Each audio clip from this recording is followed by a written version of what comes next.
মাজুলীবাসী ৰাইজক ধন্যবাদ জ্ঞাপন কৰিছোঁ।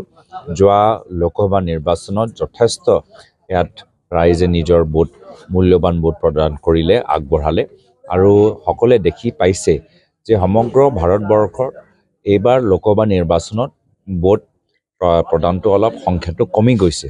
তাতে আমাৰ মাজুলীৰ ৰাইজে যে ওলাই আহি ভোট প্ৰদান কৰিছে, এইটো মাজুলী অঞ্চলৰ ৰাইজৰ ৰাজনৈতিক তেওঁলোকে ইমান যে সচেতন আৰু ইমান যে সতৰ্ক, এইখিনিয়ে কথা প্ৰমাণ হৈছে। তো সেইকাৰণে মই মাজুলীবাসী ৰাইজক ধন্যবাদ জ্ঞাপন কৰিছোঁ, কৃতজ্ঞতা জ্ঞাপন কৰিছোঁ আৰু অহা 4 তাৰিখে তেওঁলোকৰ এটা আনন্দৰ দিন হ'ব, সকলোৰে জয় হ'ব, ইয়াৰ ইংগিত আমি ইতিমধ্যে পাইছোঁ। এই মুহূৰ্তত আমি গড়মূৰ সত্ৰৰ প্ৰভু ঈশ্বৰ সত্ৰাধিকাৰৰ লগত তেখেতৰ লগত কথাখিনি পাতি মাজুলী ভৱিষ্যলৈ কেনেদৰে কাম কৰিবলগীয়া আছে তেখেতৰ সুপৰামৰ্শ ল'বলৈ মই চেষ্টা কৰিলোঁ। আমি সকলোৱে ইতিমধ্যে অহা 4 তাৰিখৰ কাৰণে বাট চাই আছোঁ। যিহেতু 4 তাৰিখৰ ফলাফলৰ পিছতহে আমি পৰৱৰ্তী সময়ত নিজৰ কৰ্তব্য আমি পালন কৰিব পাৰিম। তো সেইকাৰণে এতিয়া আমিও ৰাইজৰ মাজত আমি থাকি ভাল পাওঁ, ৰাইজৰ মাজত আমি কাম কৰি ভাল পাওঁ, কিন্তু 4 তাৰিখৰ যেতিয়া আনুষ্ঠানিকভাৱে ফলাফল ওলাই আহিব, তাৰপিছতহে আমি কামখিনি আমি আৰম্ভ কৰিব পাৰিম। আমি ৰাইজক যোৱা কিছু সময় যথেষ্ট প্ৰতিশ্ৰুতি দিছোঁ, ৰাইজে আমাক যথেষ্ট মৰম কৰিছে।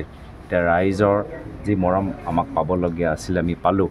এতিয়া সেই মৰমৰ বিনিময়ত আমাৰ যি দায়বদ্ধতা আছে, কৰ্তব্য আছে, সেই কৰ্তব্যটো পালন কৰিবলৈ আমি সুযোগ বিচাৰি আছোঁ। সেইকাৰণে 4 তাৰিখ কেতিয়া আহিব গোটেই আমি মই ভাবোঁ মই এই ক্ষেত্ৰত মই অকলে নহয়, আমাৰ বিশেষকৈ যোৰহাট লোকসভা সমষ্টিৰ ৰাইজে বাট চাই আছে।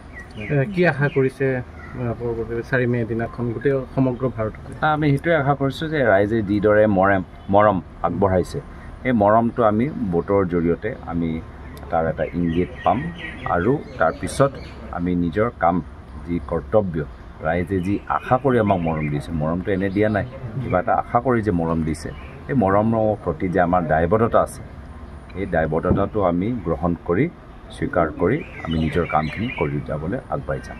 অসমত কিমানখন আসন আশা কৰিছে? যথেষ্ট আমাৰ ভাল হৈছে, চাৰিওফালে ৰাইজৰ আশীৰ্বাদ আমি পাইছোঁ আৰু এতিয়া মই ভাবিছোঁ যি এটা পৰিৱেশ আমি যি দেখা পাম অহা 4 তাৰিখে, এই পৰিৱেশটো আমাৰ অহা ভৱিষ্যত নিৰ্বাচনৰ কাৰণে আমাক যথেষ্ট প্ৰেৰণা দিব আৰু সেই শক্তি, মানুহৰ আশীৰ্বাদৰ শক্তি পাই আমি ভৱিষ্যৰ আমাৰ নিৰ্বাচনৰ ভৱিষ্যৰ আমাৰ যিখিনি কাম, সামাজিক কামবোৰ কৰিবলগীয়া আছে, আমি সেইখিনি কৰিবলৈ এটা বিশেষ এটা আশীৰ্বাদ 4 তাৰিখে পাম। এটা শব্দত কওক দাদা, কিমানখন আসন মানে আশা কৰিছে? প্ৰশ্ন আপুনি যেনেকৈ সুধিবলৈ বিচাৰে তাত মই বাধা দিব নোৱাৰোঁ, কিন্তু উত্তৰ মই যেনেকৈ দিবলৈ বিচাৰে তাত আপুনি বাধা দিব নোৱাৰে। আৰু এটা কথা, দিল্লীৰ যে মানে কেণ্ডিডেট কংগ্ৰেছ প্ৰাৰ্থীৰ কাৰণে কুমাৰক মানে আক্ৰমণ কৰিছে নিৰ্বাচন প্ৰচাৰ, সেইটো যথেষ্ট দুৰ্ভাগ্যজনক কথা। যিজনে কৰিছে তেওঁ বৰ্তমানৰ বিজেপি দলৰ যিজন সাংসদ আছে সেই সমষ্টি, তেখেতৰ যথেষ্ট ঘনিষ্ঠ, তেখেতৰ লগত তেওঁ যথেষ্ট ফটো তুলিছে, যথেষ্ট বিজেপি দলৰ সভাত তেওঁ উপস্থিত হয়, আমি তেখেতৰ সেই ধৰণৰ ছবিবোৰ দেখা পাইছোঁ আৰু সেইটোৱে এটা অভদ্ৰ ব্যৱহাৰ আজি বিজেপি দলে চাৰিওফালে প্ৰকাশ কৰিছে আৰু এনেধৰণৰ অভদ্ৰ ব্যৱহাৰ আমি অসমৰ ভিতৰতো দেখা পাইছোঁ, যাৰ ফলত আজি বহুত পুৰণা বিজেপিসকলে আজি নিজৰ দলটোকহে চিনি পোৱা নাই।